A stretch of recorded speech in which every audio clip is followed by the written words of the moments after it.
Tout commence dans le village de Troko, en Côte d'Ivoire.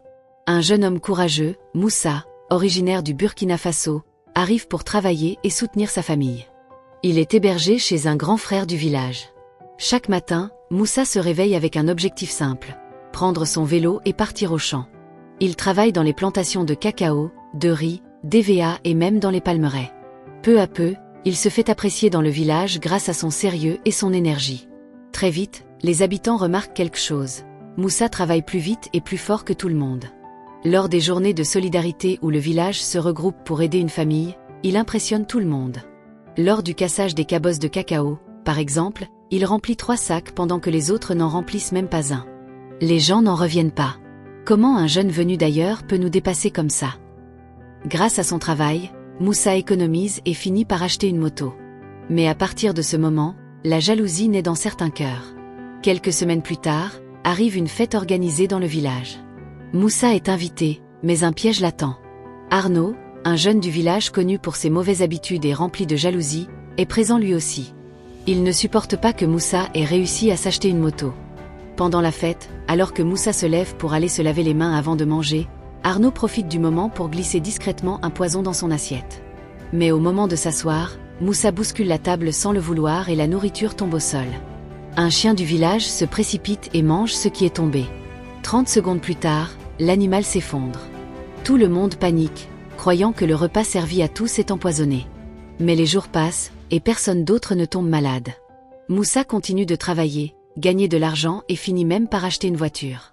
Cette réussite attire encore plus de jalousie autour de lui. Les années passent. Arrive une fête religieuse.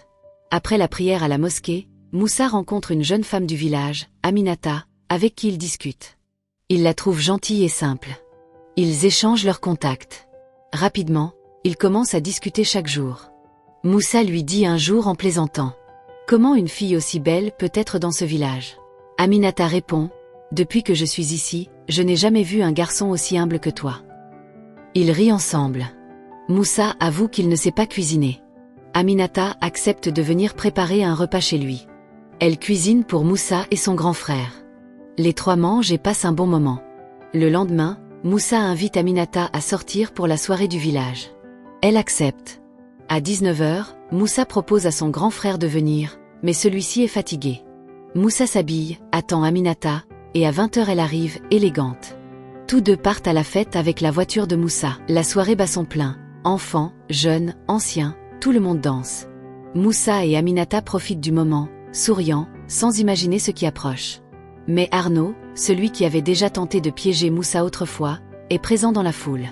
Quand il voit Moussa danser avec Aminata, une fille qu'il poursuivait depuis des années sans jamais réussir, sa jalousie explose. Pris d'une colère incontrôlable, il sort discrètement de la fête, court jusque chez lui, attrape un couteau bien aiguisé, et revient vers la foule avec des intentions sombres.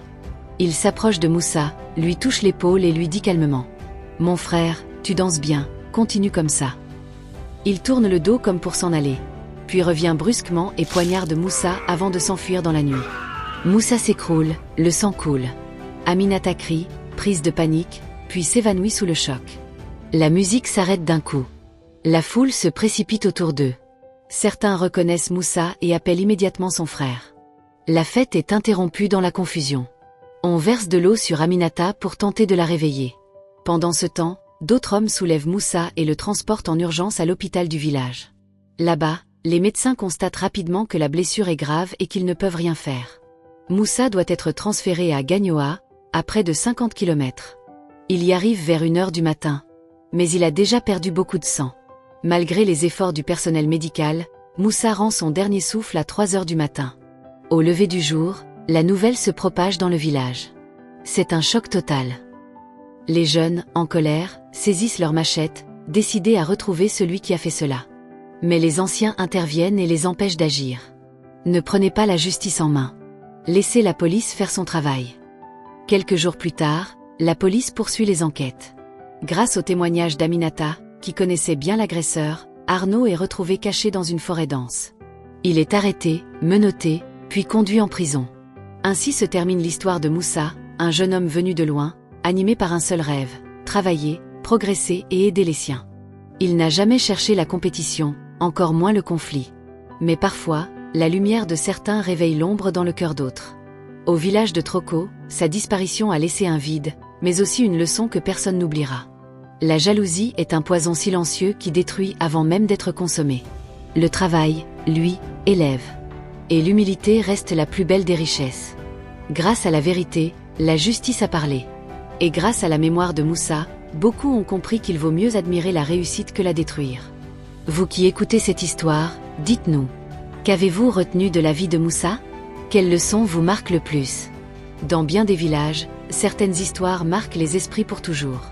Des histoires où le courage d'un homme, la jalousie d'un autre, et le destin d'un peuple s'entremêlent.